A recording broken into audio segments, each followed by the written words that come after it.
Monsignor Victor Grech, isem sinonimu mal-Caritas u l-ġid kollu li joħroġ minn din l-organizzazzjoni. Issa wkoll nominat għaċ-ċittadin Ewropew tas-sena.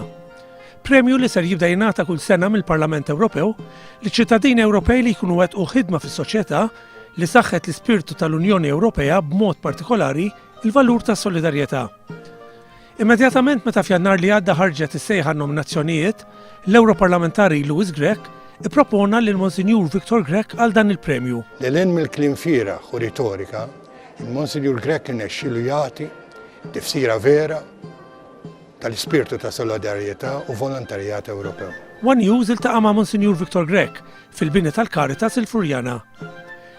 Mal-ewwel jistqar li din in-nomina kienet sorpriża għalih. L-ewwel nett hija sorpriża għalija għax dawn l-affarijiet ma nfittixhomx jiena ġifieri u ġew hekk.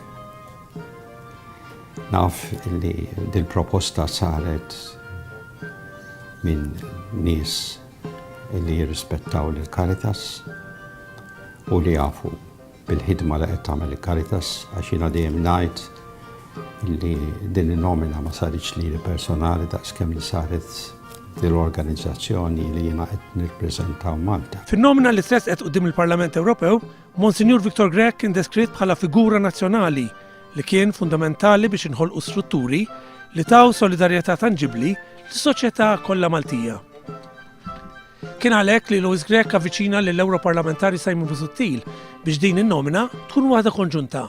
Magħha qablu wkoll l-Europarlamentari kollha Maltin. Matul is-snin, il-ħidma ta' Monsignor Grech bidlet skont jien il-perċezzjoni u l-mod kif is-soċjetà Maltija tħares u tindirizza kwistjonijiet soċjali li huma fundamentali fir-realtajiet tas-soċjetà tal-lum. Monsignor Grech beda l-vokazzjoni tiegħu fil-qasam edukattiv tas-saċerdozju fejn għamel 21 sena rettur tas-seminarju. Fl-1977 sar direttur tal-Caritas. Jgħid li l-bidu ma kienx faċli għaliex ir-riżorsi kienu ftit. Iżda l-affarijiet imxew il-qudiem grazzi għal sforz tal-volontiera u l-professjonisti li joffru s-servizzi tagħhom b'xejn. L-antijek kien wieħed, infatti dejjem hekk ngħidulhom, il-focus ma kienx li nagħmlu biċċa xogħol kbira. Imma l-antijek il-mira kienet dejjem il-persuna umana. Dejjem ħassejt li l-persuna umana għandha tgħix b'dinjità. U li persuna umana tkun min tkun, anki jekk tkun misset il-qiegħ, anki jekk tkun bniedma jew persuna. Illi tilfet it-triq, anki tkun persuna li qed tgħix fil-faqar, dik il-persuna hija xi ħaġa li aħna rridu napprezzaw. U allura l-approach kien ngħidulu aħna person-oriented, mhux work-oriented. Orientament ma kienx fuq ix-xogħol daqskemm fuq il-persuna. Nistaqsu l-Monsignor Victor Grech li ma hija fost l-aktar problema li qed tinkwetaħ fis-soċjetà u jsemmi l-abbuż tal-alkoħol fost iż-żgħażagħ. U qed tiżdied ħafna dil ħaġa, speċjalment fost iż-żgħażagħ u speċjalment fil-weekends, ġifieri hawn il-kultura tal-iżvok ngħidulha illi biex toħroġ tixrob u titmiss anke d-droga. Hawn nies li jmissuha darba fil-ġimgħa jew darbtejn ma regolari.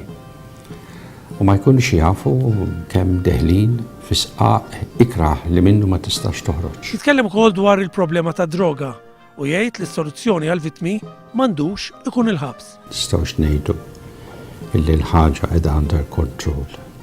Id-droga hija aċċessibbli għal kulħadd, anke minn tfal żgħar, tgħidha żgħira. Dew jibatulna anke tfal mill-iskejjel ta' 12 sena, 13, 14 bil-problema diġà. U jiena nħoss li s-soluzzjoni għal daw it-tfal mhux il-ħabs. Jispjega kif il-Caritas toffri firxa ta' servizzi ta' fejqan mid-droga, fosthom laqgħat ta' filgħaxija għal dawk li jaħdmu, programm ta' ftit xhur u ieħor mifrux fuq 8 xhur jew aktar, dejjem skont il-każ. Dejjem nifhem jiena li għandek alternattivi oħrajn fejn bniedem tista' tirriabilita mill-ġdid jew iġġallu jservi fil-komunità biex jagħti lura xi ħaġa minn dak li jkun ħa lill-komunità. Naħseb hija approċċ aħjar, iktar f'waqt, iktar f'post. L-għażla finali għaċ-ċittadin Ewropew tas-sena se tkun fidejn il-President tal-Parlament Ewropew flimkien ma' numru ta' viċi presidenti oħra. Li rispettivament mill-eżitu finali aħna nixtiequ nuru r-rikonoxximent tagħna lejn iċ-ċittadini Maltin bħal Monsignor Grech u oħrajn li ħafna drabi jkunu qed jaħdmu wara l-kwinti li b'mod solidali u volontarju innexxielhom jibnu soċjetà Maltija aktar ċivilizzata u umana.